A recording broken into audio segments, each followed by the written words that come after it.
Buenas tardes, amigos del CED de Benamérica. El Comité de Empresas, Economía y Desarrollo nos invita cordialmente a la disertación sobre la historia numérica de la inflación en Venezuela. Nuestro ponente de hoy será el doctor Francisco Contreras, economista de la Universidad de Carabobo, con doctorado en la Escuela de Altos Estudios de Ciencias Sociales en París, Francia. Es profesor del doctorado en Ciencias Económicas de FACES de la Universidad de Carabobo y profesor adjunto de la Broward International University para el programa de maestría de Strategic Management of the Project and Financial Statement Analysis. En esta oportunidad tendremos la, un divertimento académico, si se quiere, un paseo por la historia de Venezuela a través de las cifras de inflación, en donde el doctor Contreras nos dará sus perspectivas, sus opiniones, y esto dará cancha para muchísimas preguntas, muchísimas inquietudes. Doctor Contreras, el piso, el foro es todo suyo. Adelante. Verdad que mi agradecimiento, ya lo hice antes en el momento en que estábamos todavía reunidos conversando aquí libremente. Mi agradecimiento a todos por esta invitación que se me ha hecho, por este acto de generosidad y mi agradecimiento a quienes están presentes porque, bueno, les tengo afecto por esa disposición para venir a conversar conmigo sobre este tema, la historia numérica de la inflación. Cuando trato esto, lo hago como yo hubiese querido pues hacer un pequeño homenaje allá en Aula cuando se creó pues esa, esa cátedra en honor a Alberto Adriani Macei y luego en otro acto en honor pues a Asdrúbal Baptista.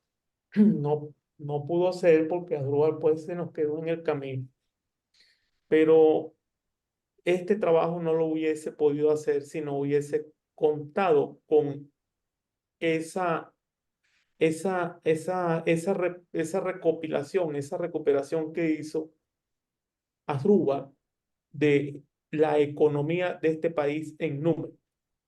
Y eso me permitió irme a un punto que fue polémico en otros tiempos, ahora no lo es tanto, como es el origen de la inflación en Venezuela.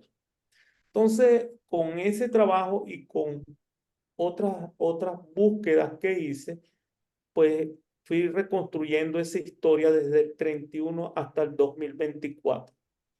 Y una de las cosas que me permite concluir ese trabajo, esa descripción, es que la economía no debe tener un uso ideológico como se ha hecho en Venezuela. Es decir, la ideología está presente. Es decir, uno, como decía Pivot, uno no puede ser neutral, pero tiene que ser imparcial.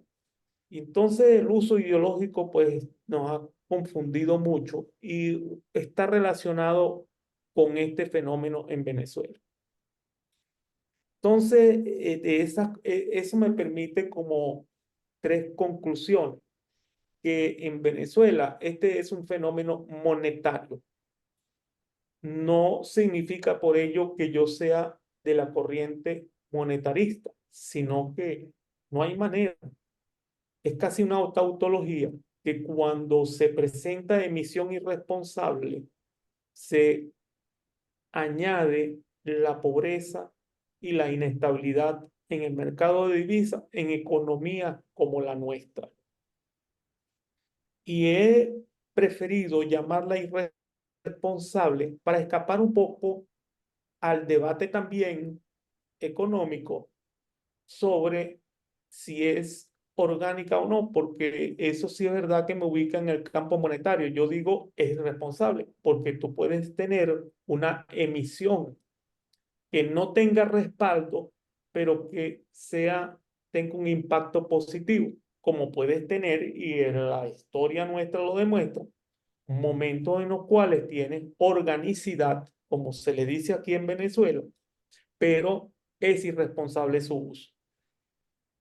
Y el otro punto es, y por lo cual pues abogo por la separación de lo ideológico. No estoy diciendo con ello que no tenga un contenido ideológico mi pensamiento o sea neutro en lo político, sino simplemente que los hechos lo que dicen y la evidencia es que la estabilidad y el crecimiento en nuestro país ha sido posible en democracia liberal, en desarrollismo militarista y en socialdemocracia. Y que esa inflación acompañada de otra categoría que yo llamo asfixia regulatoria, pues han estado presentes sobre todo en socialdemocracia y en socialismo del siglo XXI. Cuando, vamos a decirlo, desde el punto de vista de la sociología francesa, pues esto le denominan modelos de contenido populista, ¿no? No me voy a adentrar en eso, pero ya de aquí a ver esa lámina, uno se da cuenta de que hay un momento de gran estabilidad entre el 31 hasta 1913. Esos números que están allí han sido calculados como cuando uno anualiza.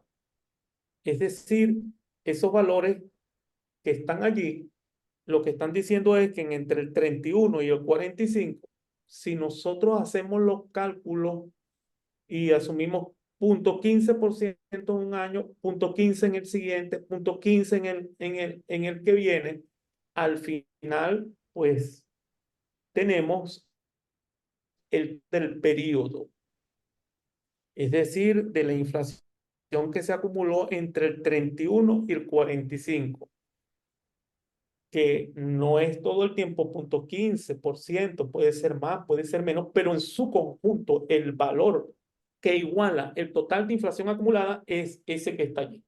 Y entonces vemos pues cómo existen claramente uno, dos, tres, cuatro, cinco momentos.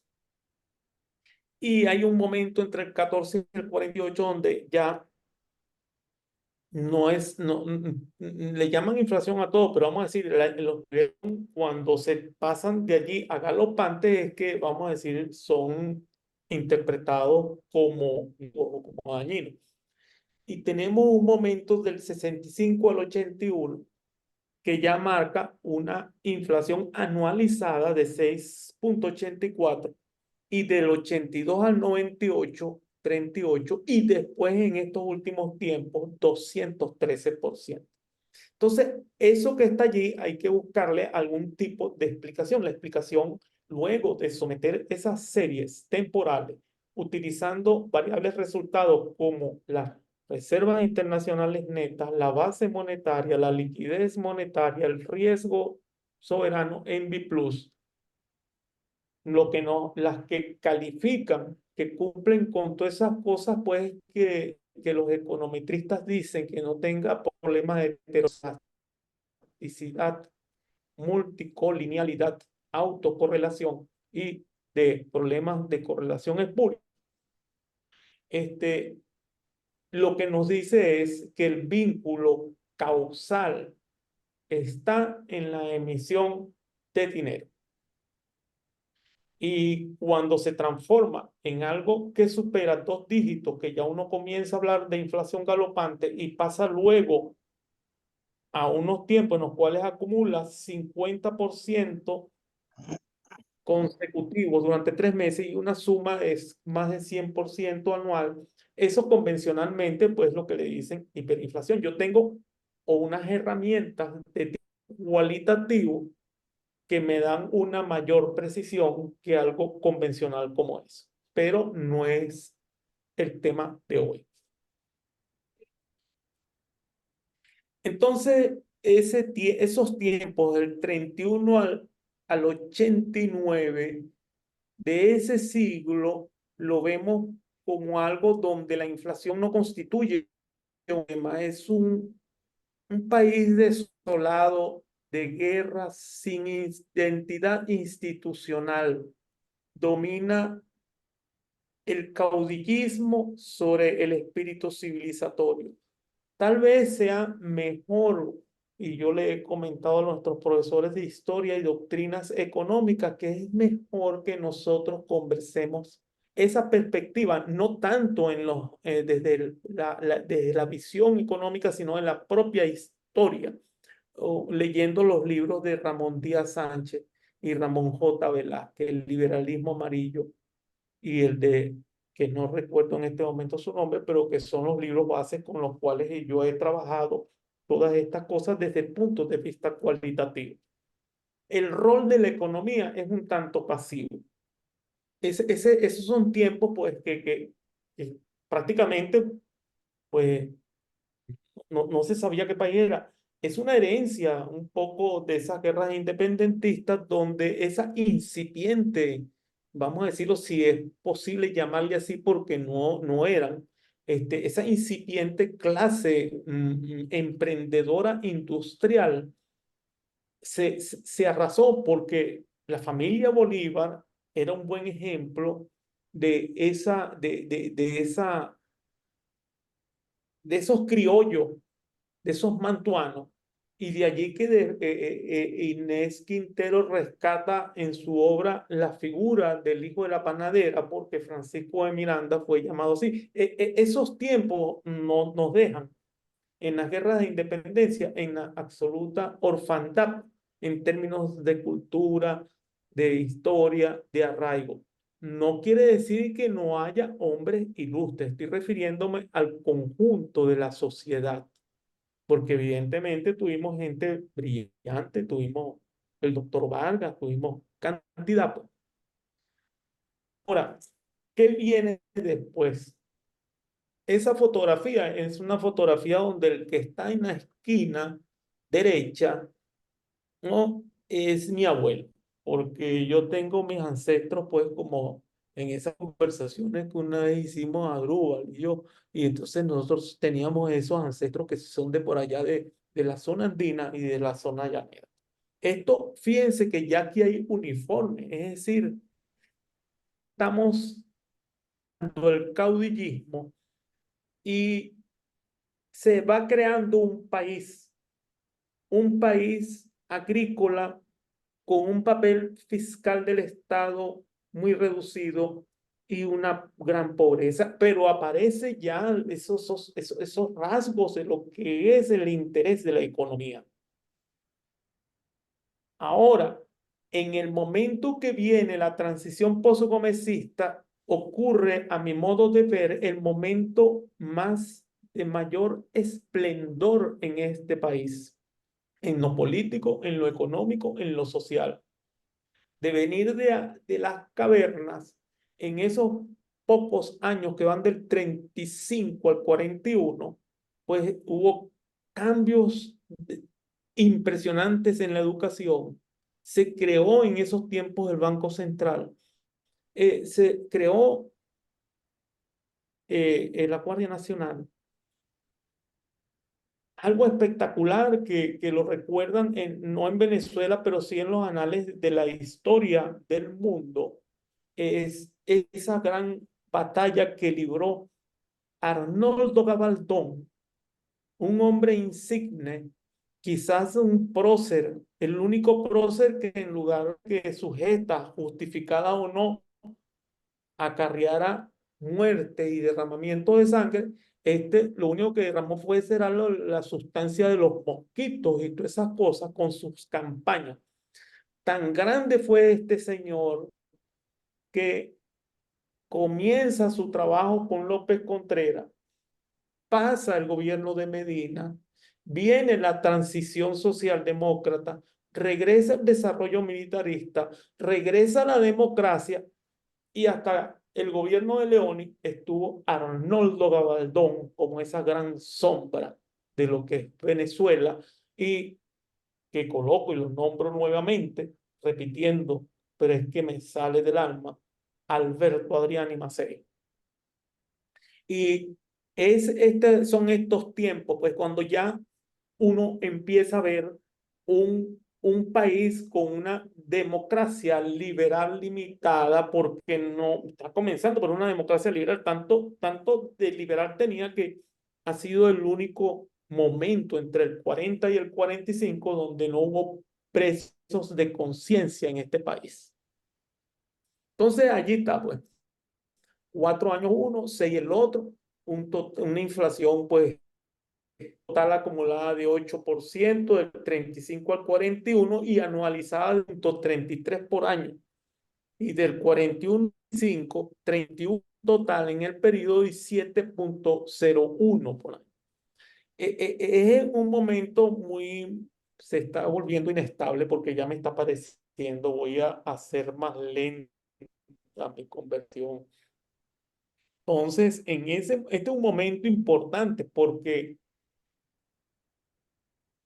ocurre un golpe de Estado y un golpe de Estado con una base popular amplia. Es decir, había como una separación entre lo que las masas deseaban y lo que el gobierno estaba haciendo por ser, aun cuando fuese un gobierno muy amplio. Si ustedes revisan el gabinete del presidente Medina, van a encontrar gente que era de diferentes credos políticos. El doctor Pocaterra, Alberto Adrián Macei, Arturo Larpietri, Humberto Cuenca. Es decir, era un gabinete de lo mejor que podía haber. Es como que si el destino del país estuviera en manos de esa imagen que hoy adornó esta exposición, que es de las academias. No quiere decir esto, pues, que los gobiernos tengan que estar constituidos por élites, pero lo que sí es verdad que fueron gobiernos que tuvieron al frente del país gente de conciencia y con un gran talento científico.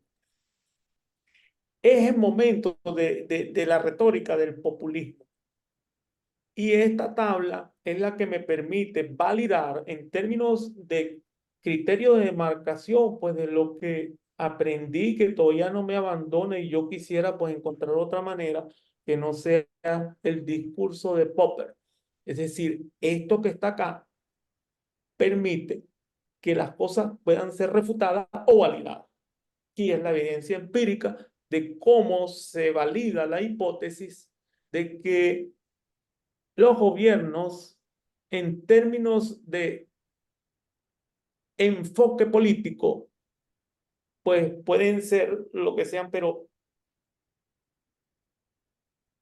pueden tener una gestión económica muy buena, como fue la de Medina Angarita, como lo fue de un gobierno bajo dictadura militarista desarrollista de Marcos Pérez Jiménez, como lo fue la socialdemocracia, que era una socialdemocracia prudente y ajustada a los principios, vamos a decirlo, generales de la buena agenda pública. Tenían una retórica populista, pero su práctica era ortodoxa en materia económica y monetaria, y tuvimos dos gobiernos muy...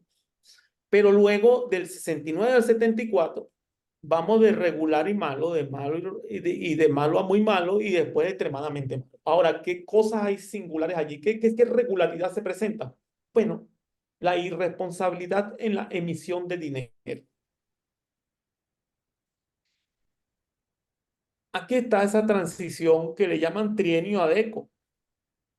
Y este es fue un algo que tal vez yo estoy haciendo un juicio que no debo hacer porque no soy historiador y no estuve en el momento. Yo critico mucho a la gente cuando dice fulano de tal y resulta ser que el contexto es diferente. Uno tendría que estar en la historia metido allí, como Volver a Futuro, la famosa película aquella, para ver qué había detrás de todo esto.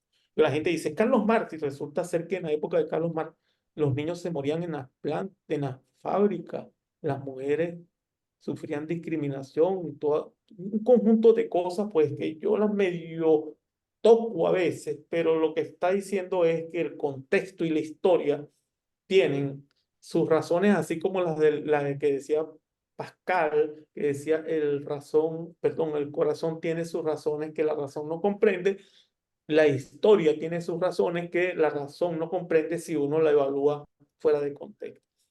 Fue un mundo, pues, ese de la transición socialdemócrata, que yo la llevo hasta el gobierno de Gallego. Y este es uno de los grandes tragedias de nuestro país, que es las ganas de alcanzar el futuro sin tomarlo como un proceso.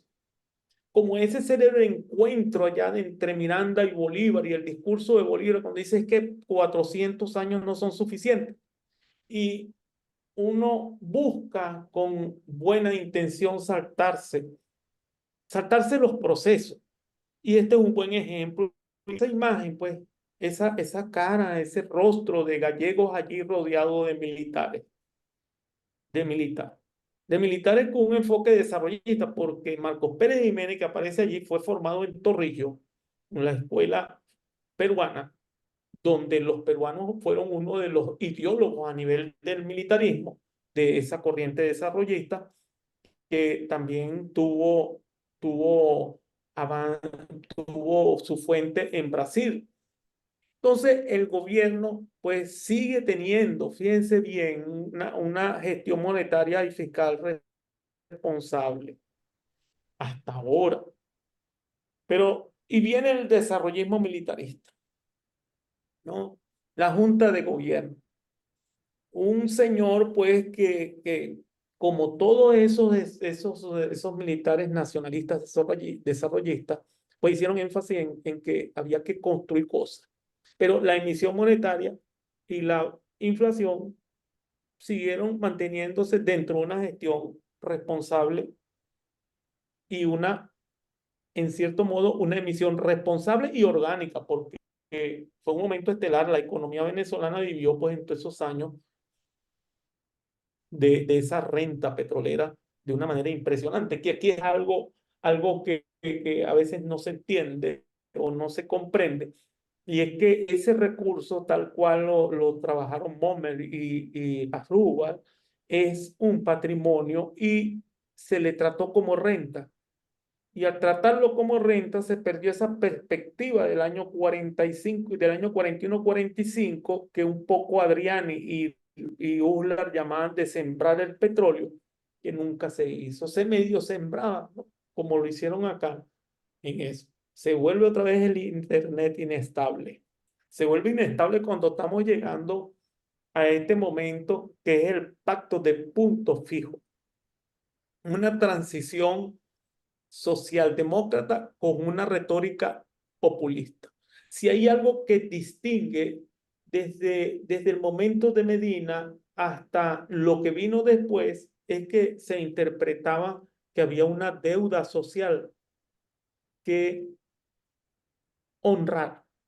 Y el petróleo permitió que se intentara esa honra, pero esa honra condujo a lo que se llama las asimetrías de información, al poder arbitrario y a un conjunto de cosas que son de naturaleza microeconómica que a veces en nuestras universidades se ha soslayado porque la formación que prevaleció entre ese momento que yo, bueno, antes de que yo llegara a la escuela de economía, hasta mucho después, era esa orientación de tipo macroeconómica.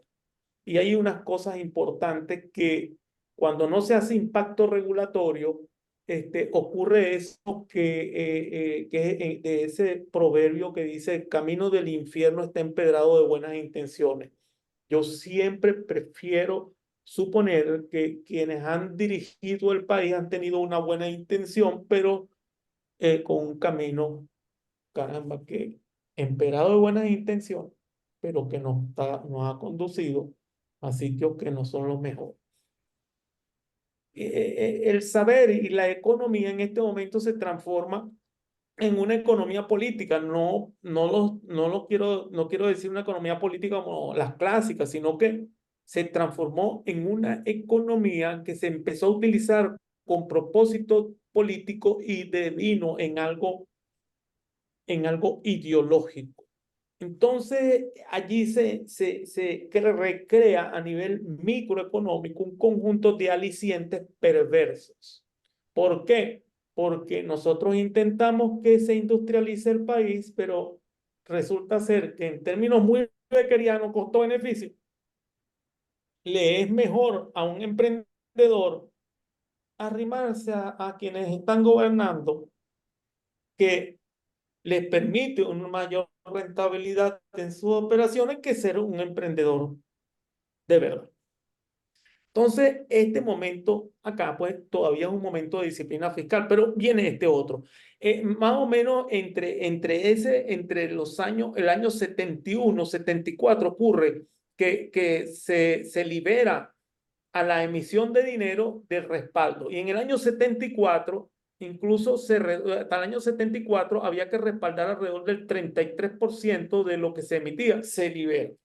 Aquí ya entonces desembocamos en un populismo irresponsable con un breve tiempo de ensayo liberal con una retórica populista. Esa retórica de que el pueblo y todas esas cosas, no estoy diciendo que uno no se tenga que preocupar por el pueblo, sino que una cosa es preocuparse por el pueblo y otra cosa es utilizar el argumento del pueblo como las falacias esas ad hominem, que son las que se estudian, las que dominan la escena acá. Es decir, yo he querido presentar un trabajo, no que sea un trabajo sin sustancia, vamos a decir, de contenido político e ideológico, pero sí que no se funde en las cosas que no convienen como proceso y no en la gente, porque eso tiene otra conclusión, induce otras cosas. Estamos esperando en todos estos países latinoamericanos siempre un mes. Y entonces siempre se saca un ejemplo. Este lo está haciendo bien, este lo está haciendo mal. Es decir, que descansamos en cierto modo en el azar. Como lo he compartido con otro economista que se llama Polo, nosotros decimos, caramba, aquí hay que domesticar el azar. Y es posible. ¿Por qué? Porque es un azar que hemos recreado nosotros, que no es el azar cuántico del cual nos hablan los físicos. Entonces, estas cosas se le unen en ese momento, esa asfixia regulatoria, producto de de un mal enfoque microeconómico de la política. Y aquí sí es verdad, mire, ya empieza el momento de la inflación galopante, el Internet nuevamente inestable. No, se escucha Bueno, bien, yo, se escucha bien, yo, sigue. yo esto lo tengo también en texto escrito como un artículo, vamos a decir, de unas 20, 25 cuartillas. Yo también los envío a disposición. Muchos de ustedes ya los conocen y es lo que sirve de fundamento a esto. Entonces, acá hay algo importante, pues. Sigue existiendo esa emisión. Y aquí hay uno de los peligros que yo veo en la administración de mi ley, que uno no puede, hay que administrar, hay que tener conciencia, porque si no ocurre como esa transición de CAP 2.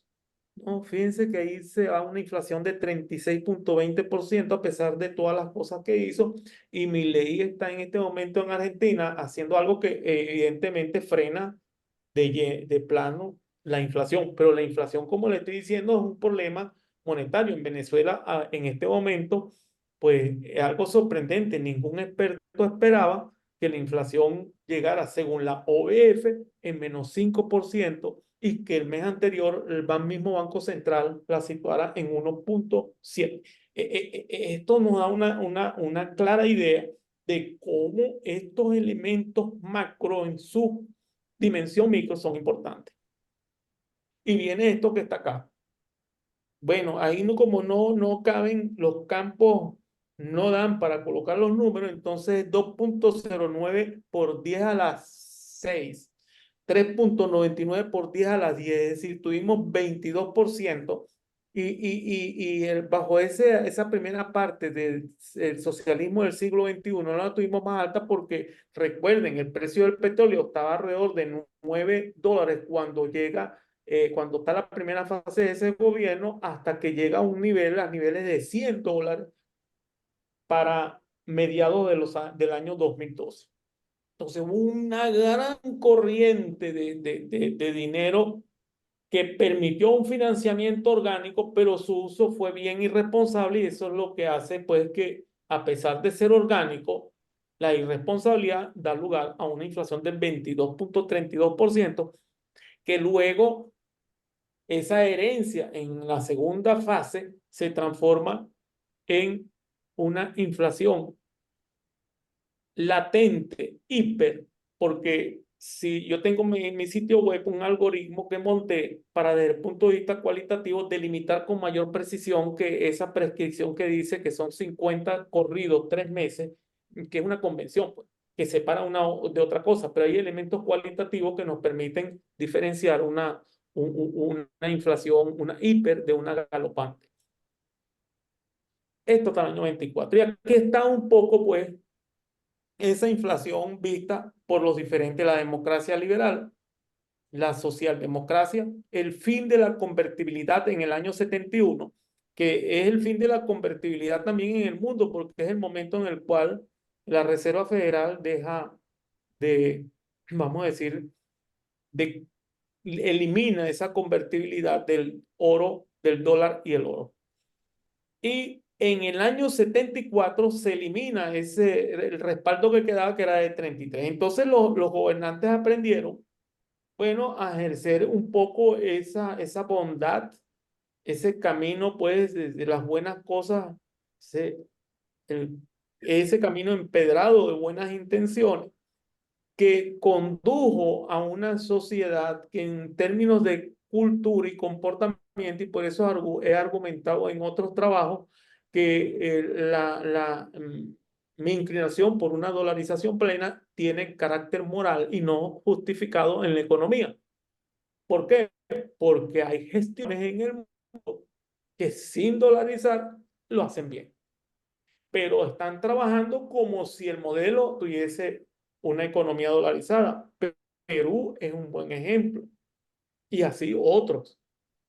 Entonces, esto que está aquí dibuja bien cómo va transcurriendo las cosas y en otra lámina, que es esta que está acá, más impresionante, uno ve todas estas cosas como los 7 enanitos de la historia de Blancanieves y mire después cómo sube, ¿no? Y aquí viene eso de impacto regulatorio y asfixia, porque no es el enfoque estructuralista, porque hay un trabajo bien interesante de José Guerra del año 95 que yo recomendaría verlo, porque él trabaja con evidencia y trabaja con todas estas cosas, pero él le enfoca en términos de monetarismo estructuralismo. Yo pienso que el tema estructuralista está visto como algo macroeconómico y esa parte yo la manejo como asfixia regulatoria desde el punto de vista microeconómico por ignorar en la manera como la gente responde a los alicientes e incentivos que crea la política económica. Y aquí está el PIB, la misma historia, es decir, gráficamente, estadísticamente.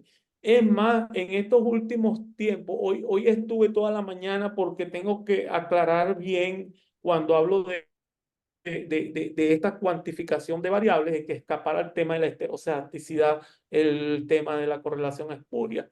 Pero el que más me agobia es el de la multicolinealidad. ¿Por qué el de la multicolinealidad? Porque es tan grande la conexión, y hablo de conexión y no causalidad, entre la emisión irresponsable y la tasa de cambio y la inflación, que me crea un problema de multicolinealidad, porque cuando algo correlaciona de una manera tan alta, entonces hay una variable que la está explicando que no es esa que están en juego.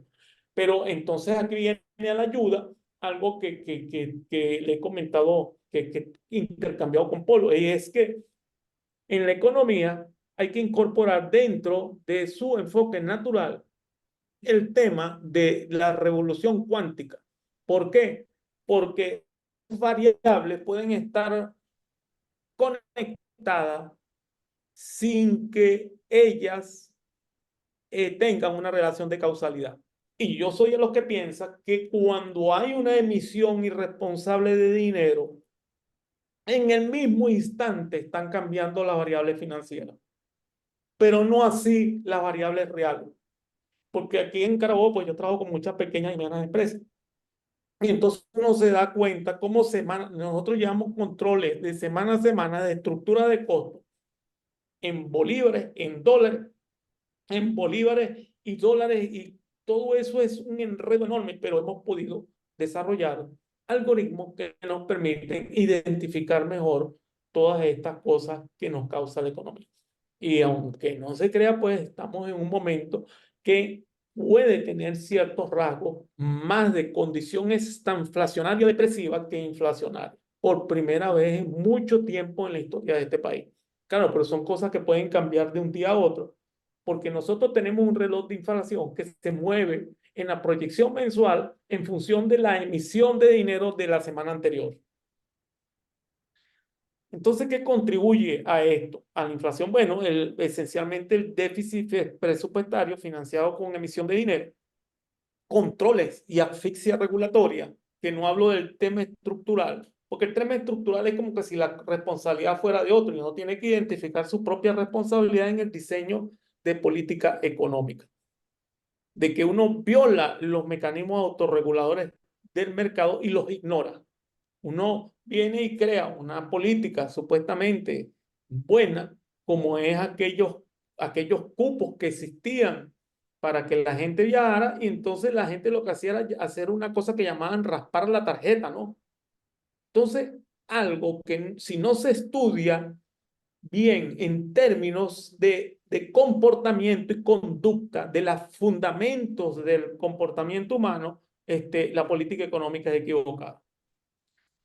Y por supuesto, petróleo. El petróleo, pues yo no diría que es el estiércol del diablo, como precisamente en el trienio de Eco fue que le dieron ese nombre, porque bueno, nos tiene aquí también y permitió pues entre el 37 cuando sale, bueno, el 36, 36, 37 es el momento en el cual ha existido en el país el único programa o plan de verdad prospectivo que todavía sus cosas buenas se mantienen, que fue el programa de febrero del 36 de Eleazar López Contreras. Entonces, los datos reflejan pues esas cosas que he mencionado acá con evidencia. Y bueno, no podía dejar de tener allí a Alberto Adriani, recordarlo hoy, porque un poco el argumento era que había que tener una estrategia de política monetaria y fiscal que evitara que nuestra economía se deformara. Y resulta ser que eso, luego esa aproximación de Alberto Adriani y de su secretario, que era Arturo Uslar, que Arturo Uslar después lo escribe en un artículo, en este momento pues no recuerdo, pero en ese artículo habla de sembrar el petróleo. Lo que están hablando es de lo que ahora se denomina enfermedad holandesa. Es decir, que nosotros anticipamos con hechos y teoría todo lo que se escribió luego en los años 60 con el tema del petróleo en el Mar del Norte. Entonces, lo que estoy planteando pues es que estamos en medio de una gran bifurcación civilizatoria, de disrupción tecnológica y de desajustes ambientales que se aceleraron o se han acentuado o están llevándonos, y sobre todo esto último, la inteligencia artificial, a un nivel que, bueno, yo soy de los que piensan que la vida y la historia ha sido así con sus vaivenes. Y siempre pienso en Schumpeter cuando habló de la destrucción creativa, porque la civilización hasta ahora siempre ha encontrado caminos para superar las cosas. Y los países, pues, han tenido cosas impresionantemente. Hay pueblos, pues, que quedaron arrasados después de la guerra. Alemania, las ciudades de Alemania, Berlín, Nagasaki, Hiroshima. Este, un pueblo que sobrevive al holocausto, imaginen eso.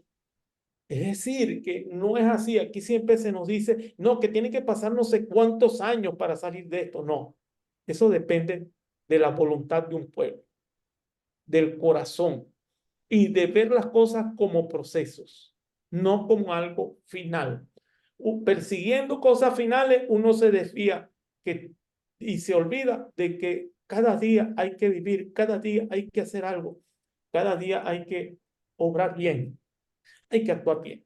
Quizás me estoy apartando un poco de la economía, pero no lo estoy, porque lo que más ha avanzado en la ciencia económica ahorita guarda relación con la conducta, el comportamiento, los principios, y con esto de la inteligencia artificial eso va a estar más de boga. Tenemos una gran oportunidad como país. Es decir, interpretar los problemas como un producto del socialismo o de la intransigencia del mercado como reflejo del capitalismo, o la acción pública, como lo estoy diciendo allí, la acción pública como símbolo de socialismo y el mercado como algo del capitalismo, son equívocos de una fase terminal de la ideología. Espero que sea terminal, porque ahí sí es verdad que bueno. Entonces, esas distorsiones, ¿qué hace? Bueno, privilegia a determinados sectores sociales o grupos afines con quien gobierna de esas democracias que ahora llaman iliberales. Y más cuando nosotros no pensamos y no interpretamos bien el comportamiento humano, porque la gente sabe que en las redes le están mintiendo en una proporción de más del 90%, pero a veces le gusta es escuchar lo que la creencia le dicta. Y por eso yo he escrito otros artículos que hablan de lo que se llama creencias remuneradas, ¿no? Y la información puede manipular, pero no solo eso, la gente en su comportamiento, y sobre algo que fue estudiado por Wilhelm Reich cuando la famosa, los polvorón y todas esas cosas que hubo, esas desgracias de la humanidad, un poco, pues que la gente desesperada transforma la vida por la vía de los fetiches, sino de la sublimación. Es decir, Wilhelm Reich, Freud, un un gran psiquiatra que ha inspirado muchas de las cosas prospectivas que yo escribo, Viktor Frankl, pues nos da una imagen de que siempre puede ser posible. El que tiene algo importante que hacer mañana, siempre encontrará cómo hacerlo. Entonces, la distorsión, la manipulación y una poca aproximación heurística científica hacen que esas cosas se presenten y abunden en la polarización. Uno no puede crear una sociedad donde está pensando que hay que juzgar y tal. Mire, los juicios para eso están en el Estado de Derecho, y si uno tiene una creencia, pues estará en manos de Dios. Pero en la emergencia de esos grupos que se alinean con ideología obstaculizan todo tipo de diálogo y cooperación. Son el camino más directo a la desconfianza y la transparencia de la gestión pública. Eso es lo que llaman en Venezuela a la antipolítica.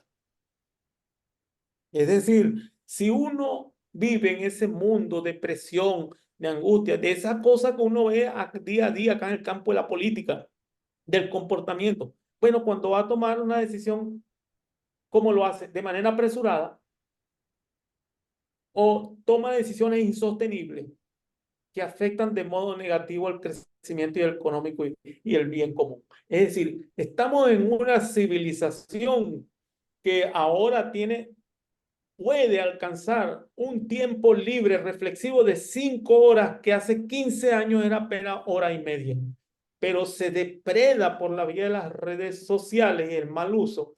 Y entonces ese tiempo tan vital de algo tan importante como es el tiempo, lo estamos degradando, y estamos en medio de todas estas cosas, pues, complicando la vida, incluso forzando el espíritu de la realidad en función de creencias que yo llamo remuneradas, porque parten del interés, y por eso esa descalificación de la ciencia, porque la ciencia pone al descubierto las cosas que no tienen fundamentación. Entonces, ¿qué podemos, qué sería lo correcto? Que fortaleciéramos la transparencia, la rendición de cuentas, eso es clave. Eso es clave hasta para sostener una buena amistad. Una buena amistad, ¿cómo se hace? Bueno, ofreciendo. cuentas, siendo transparentes, asegurando que tengamos buena información para tomar decisiones. Aquí se oculta más bien la información. Yo digo que gracias a Dios existe la minería de datos, la inteligencia artificial ahora, porque eso es lo que me ha permitido conocer de mes a mes cuánto cambia el precio de un par de zapatos, de unos pantalones en los 5 países más próximos de su región andina. Cada mes los tomo y voy creando mis propios datos para afinar un poco las hipótesis que manejo. Hay que impulsar la colaboración y el diálogo. Es algo tan importante que fíjense, este país que tenemos aquí al lado que nosotros pues llamamos que nos arrebataron, qué tal, qué sé yo, el Esequibo, pues Guyana tiene un perfil cultural más diverso que el nuestro. ¿Por qué? Porque su población una tiene cultura y origen indio y la otra africana. Tienen diferentes modelos de considerar la existencia. Pero ¿qué pasa? Pues han supeditado eso a tener transparencia, asegurar información, crear una colaboración y son diversos y diferentes. Y se admite que cosas, que uno tenga una opinión distinta o que alguien pueda, como estoy haciendo esta presentación hoy, que pueda rebatir lo que estoy diciendo. Y bienvenido que sea porque así puedo yo avanzar. El día caramba, piense que estas cosas que estoy diciendo se mantienen en el tiempo, caramba, eh, se me habrá ido, habré perdido el tiempo. Entonces, hay que buscar esa armonía del bien común que se describe bien en las obras de Jean Tirole, en ese premio Nobel, creo que fue del 2015, de origen francés, que conocí pues hace unos cuantos años en el Colegio de Francia. Y esto pues le estoy diciendo, hay que crear una condición diferente. Entonces, esta historia de inflación es una historia de aprendizaje. Hay que ver todo lo que nos está pasando de una manera positiva. No estoy diciendo que esto es lo mejor del mundo, simplemente que uno aprende. Uno aprende de las situaciones extremas, como aprendieron los que quedaron sobrevivientes de Japón, como aprendieron los sobrevivientes de Alemania, como aprendieron los sobrevivientes del Holocausto, como aprendieron otros tantos en el mundo. Y tienen que una visión positiva del futuro. Un algo importante que hacer mañana al estilo de la logoterapia, que es algo que utilicé para darle fundamento a mi aproximación prospectiva, porque la prospectiva tiene esos elementos. La prospectiva no es una proyección. La prospectiva es ese sueño que puede hacer que una persona diga, yo algún día voy a ser piloto de un avión y lo hace después de tanto sufrimiento en una cosa por ahí que prefiero no recordar. Bueno, Pero estas cosas nos llegan. Muchas gracias, pues yo sé que he hablado demasiado, pero me entretuve. Gracias. entra ahora, gracias por la charla magistral, Francisco. Naturalmente, aquí caben una serie de consideraciones, pues, porque me llamó la atención en la época de las montoneras cómo la inflación fuera tan baja. Evidentemente, lo que había de monedas en ese momento era de origen heterogéneo, y ya tenía incorporado el metal, el oro, la plata, lo que sea. Básicamente era un esquema mercantilista, si se quiere, y Sí, privaba el mecanismo precio-especie que había establecido David Hume. Entra poco dinero, eso no presiona los precios. Sale el dinero, tiene que bajar los precios. Y irónicamente, un esquema similar se ha establecido en los últimos 3 años con la dolarización informal. Básicamente, el mecanismo precio-especie se ha establecido de vuelta un poco por el esquema de sistema de pagos informal que eran los dólares, cuando la demanda de los bolívares digitales ha desaparecido y le ha quitado grados de libertad al fisco y al Banco Central de estar imprimiendo en forma irresponsable dinero porque simplemente la gente no lo demanda, no lo acepta y las cifras del sistema financiero lo reflejan literalmente. Si trasladamos a dólares nominales lo que es la masa de base monetaria, lo que da es ganas de reírse. Eso es todo. Dicho eso, hay una serie de preguntas que yo tengo, pero prefiero más bien darle paso a los asistentes, a ver si tienen inquietudes, preguntas. No sé, Sari, las damas primero, y me gustaría que también que intervinieran los demás y den sus eh, impresiones, si tienen alguna pregunta, alguna opinión. Es un tema sumamente interesante. Aquí hay mucha tela que cortar. Adelante. ¿Quién quiere comenzar? Y me O permites, Douglas, porque Sari, tú le Adelante, diste la palabra, Gonzalo. pero gracias, Douglas. Yo tengo una inquietud y aclaro, no soy economista, soy ingeniero de origen. Y, y la economía es por afición. Hay una variable que yo la veo más original que la simple expresión de la máquina de imprimir dinero, que es para mí la deuda pública. Me explico. Y lo he aprendido en los Estados Unidos, la economía americana de los Estados Unidos de América. Los Estados Unidos de América, el Banco Central es una empresa privada en donde la presidencia de la República tiene ascendencia, tiene mecanismos de presión, pero no toma las decisiones. O sea, la maquinita de imprimir dinero no está en manos del Ejecutivo o del poder del Estado del país, sino que está en manos de una empresa privada, esa maquinita. En cambio, en nuestros países latinoamericanos y en general en el mundo se habla de la maquinita de imprimir dinero porque está en manos del poder ejecutivo del país. Sin embargo, en los Estados Unidos, a pesar de que no hay impresión excesiva de billetes, la inflación aparece y aparece cuando se aumenta la deuda pública. ¿Por qué aparece la inflación? Porque al aumentar la deuda pública, el Ejecutivo tiene más dinero para gastar y lo gasta en cosas no productivas. La explicación que a mí siempre me han dado de cómo se justifica la deuda pública es que se compensa con el Producto Interno Bruto. Y entonces los presidentes populistas dicen, no, vamos a invertir en productividad del país. Resulta que lo invierten en labores sociales no productivas en lugar de invertirlo en una productividad del país. Podría ser, por ejemplo, carreteras que influye sobre la productividad del país. A lo que voy es, y mi pregunta, ¿cómo podemos conectar la inflación de un país como Venezuela o la Venezuela que conocimos antes del tratamiento actual? ¿Cómo podemos conectar la inflación no con lo que se llama la maquinita de imprimir dinero, sino con la deuda pública? Porque al final esa maquinita de imprimir dinero fue respaldado con el Estado y fue respaldado con la deuda pública. Mi pregunta es, yo veo más la deuda pública como el punto de partida de entender la inflación y no la maquinita de imprimir dinero.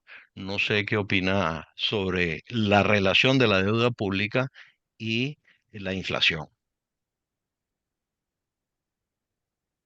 Bueno, yo